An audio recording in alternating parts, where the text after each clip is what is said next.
मोलसरी के छाल का जो पानी होगा वो, और गुलाब का अतर, ये दोनों मिक्स कर लें।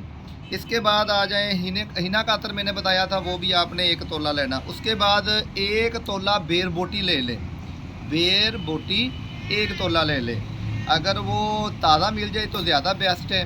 ताज़ा से मुराद के जो तकरीबन ज़्यादा उसके अंदर वो डालते हो, जो दवाई वगैरह डाल देते हो उसको ख़त्म करने के लिए, वो ताज़ा ताज़ा मिल जाए, ज़्यादा भीगी हुई ना हो, वो आपने ले लेनी है 1 तोला।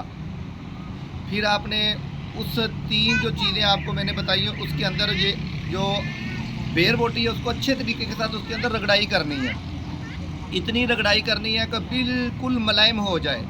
बिल्कुल जब मुलायम हो जाएगा फिर कोशिश करें कि आप खरातीन आप ले लें। खरातीन को अलहदा किसी चीज़ के अंदर अच्छे तरीके के साथ रगड़ लें।